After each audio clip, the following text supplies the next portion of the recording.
여러분 반갑습니다. 서목사의 말씀 창고의 서목사입니다. 오늘도 함께 말씀을 나누는 여러분들을 사랑하고 축복합니다. 좋아요와 구독을 눌러주세요. 여러분과 함께 더 많은 말씀들을 나누기 원합니다. 오늘은 로마서 15장 22절에서 33절 말씀입니다. 오늘은 바울이 자신의 계획을 나누고 또한 성도들에게 기도를 부탁하는 내용이 기록되어 있습니다. 바울이 어떤 사역을 하려고 하는지 성도들과 함께 나누고 기도 부탁을 하는 이 일은 매우 중요한 바울의 사역 중에 하나였습니다. 왜냐하면 하나님의 사역은 혼자 하는 것이 아니기 때문입니다. 여러분, 모든 사역은 함께 하는 것이고 또한 하나님 안에서 동력하는 것이 중요합니다. 그래서 바울은 지금 자신 처해 있는 처지와 또한 성도들에게 기도 제목을 나눔으로 말미암아 함께 하나님의 일들에 동참할 것을 이야기하고 있습니다. 오늘 이 말씀을 통해서 우리도 함께 하나님 안에서 합력하여 하나님의 일들을 이루어가는 일들이 일어나기를 축원합니다. 22절, 23절, 24절 말씀입니다. 그래서 나는 여러분에게 여러 차례 가려고 했으나 길이 막혔습니다. 그러나 이제는 내가 이 지역에서 더 이상 일할 곳이 없고 또 여러 해 동안 여러분을 만나보고 싶은 소원이 있었으므로 내가 스페인에 갈 때 여러분을 방문하려고 합니다. 이것은 내가 지나는 길에 여러분에게 들러 얼마간 여러분과 기쁨을 나눈 후에 여러분의 후원으로 그곳에 가기를 원하기 때문입니다. 바울은 로마를 방문하고자 하는 계획이 여러 차례 있었지만 길이 막혔다고 이야기를 합니다. 로마에 가기 위한 마음이 바울에게 가득했지만 여러 가지 사정과 환경 가운데 그것이 막혔고 그래서 바울은 다른 곳에서 사역을 하였습니다. 여러분, 어떠한 한 가지 길이 막혔을 때에 그것으로 끝이 아닙니다. 하나님께서는 다른 길을 예비하시고 또한 그것을 충분히 감당할 때에 하나님께서 또한 새로운 길들을 열어주시는 것을 보게 됩니다. 바울은 그렇게 사역을 했고 이제 또한 더 이상 일할 곳이 없을 정도로 사역을 했기 때문에 스페인을 향해서 가며 로마를 방문하고자 한다는 마음을 나눕니다. 바울이 이와 같은 이야기를 나누는 것은 그의 계획을 미리 알려줌으로 말미암아 로마 교회를 방문했을 때 어색하지 않게 하기 위함이었습니다. 바울은 기쁨을 함께 나누고 또한 로마 교회의 후원으로 스페인까지 가기를 원했던 것입니다. 그러나 지금은 예루살렘으로 가고 있는 길이라고 이야기를 합니다. 바울이 예루살렘으로 가는 이유는 마케도니아와 아가야 사람들이 예루살렘의 가난한 성도들을 위해서 기부했기 때문입니다. 27절에 바울은 이렇게 이야기합니다. 그들이 기쁨으로 그렇게 했지만 사실 그들은 예루살렘 성도들에게 빚진 사람들입니다. 만일 이방 사람들이 그들의 신령한 것을 나눠 가졌으면 육신적인 것들로 그들을 섬기는 것이 마땅합니다. 바울은 영적인 원리를 이야기합니다.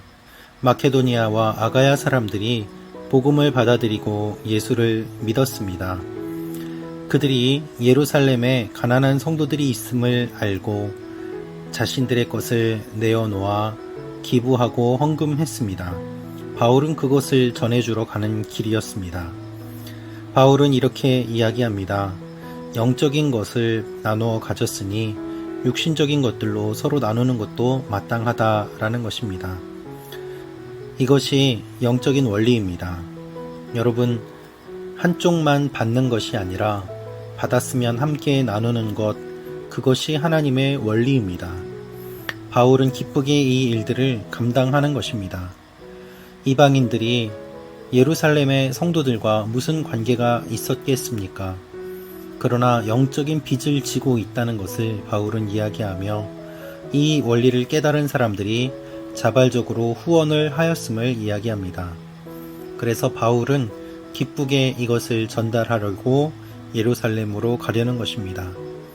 여러분, 교회가 서로가 서로를 격려하고 돕고 후원하는 것은 매우 중요한 일입니다. 교회가 서로 돕지 않으면 누가 돕겠습니까? 우리 교회만이 아니라 하나님의 교회를 생각하며 함께 세워져 가는 것이 바울이 이야기하고 있는 내용이고 하나님이 원하시는 것들입니다. 은혜를 받았으면 은혜 받은 것을 함께 나누고 또한 영적인 것만 나눌 뿐 아니라 우리의 삶에 필요한 실제적인 것들을 나누는 것들이 필요합니다. 그래서 바울은 후원을 요청합니다. 여러분, 영적인 담대함을 가지고 후원을 요청하는 것이 결코 나쁜 일이 아니고 자연스러운 일입니다. 이것을 악용하는 사람들이 나쁜 사람들일 뿐입니다. 영적인 원리는 하나님의 일을 감당할 때에 함께 사역하도록 손을 내밀고 권면하는 것입니다. 바울은 그렇게 했고 동참하는 사람들이 있었습니다. 그리고 무엇보다도 바울은 기도를 부탁합니다. 30절입니다. 형제들이여, 내가 우리 주 예수 그리스도를 힘입고 성령의 사랑을 힘입어 여러분에게 부탁합니다. 나를 위해 여러분도 나와 함께 하나님께 열심히 기도해 주십시오. 바울은 무엇보다도 기도를 부탁합니다. 여러분, 성도는 목회자의 기도가 필요하고 목회자는 성도의 기도가 필요합니다. 성도는 목회자의 사랑이 필요하고 목회자는 성도의 사랑이 필요합니다. 물질적인 것도 또한 동일합니다. 목회자라고 해서 받아 누리는 것에만 익숙해서는 안 됩니다. 항상 자신이 가진 것을 나누어야 합니다. 물질을 나눌 수가 없으면 목회자는 영적인 것을 나누도록 하나님과 깊은 교제를 나누며 또한 성도들을 위하여 기도하는 것이 목회자의 당연한 책무 아니겠습니까? 목회자의 그 책무에 따라서 성도들은 당연하게 여기고 목회자를 고용한 사람이라고 생각하는 것이 아니라 존경할 자로 여기고 목회자를 위하여 기도하며 서로가 서로를 그렇게 사랑하고 기도할 때에 주님의 몸된 교회가 바르게 세워져 갑니다.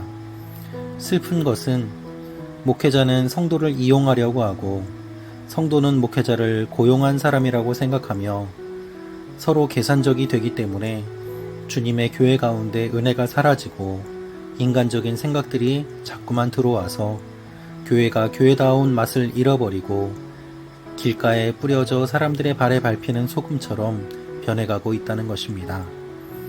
바울은 영적인 원리를 바르게 말하며 우리가 무엇을 바라봐야 될지 알려주고 있습니다. 그래서 이러한 관계 가운데서는 기쁨으로 그들 가운데 휴식을 취할 수 있는 관계가 됨을 이야기합니다. 32절입니다. 내가 하나님의 뜻에 따라 기쁨으로 여러분에게 가서 함께 휴식을 취할 수 있도록 기도해 주십시오. 바울은 사역을 위해 기도해 달라고 하고 또한 함께 교제하며 휴식을 취할 수 있게 해달라고 기도하고 있습니다. 그리고 축도함으로 축복의 말로 이 내용을 마칩니다. 33절입니다. 평강의 하나님께서 여러분 모두와 함께 하시기를 빕니다. 이와 같은 일들이 여러분에게 우리에게 일어나기를 기도합니다. 기도하겠습니다. 아버지 하나님, 서로 사랑하는 관계가 되게 하시고 서로 축복하는 관계가 되게 하시고 서로가 서로를 위하여 기도하는 관계가 되게 하여 주옵소서. 교회들이 서로를 돌보게 하시고 또한 교회가 서로 돌보는 것뿐만 아니라 이웃을 돌보며 주님의 사랑을 나누는 일들이 일어나게 하여 주옵소서. 예수님의 이름으로 기도합니다. 아멘.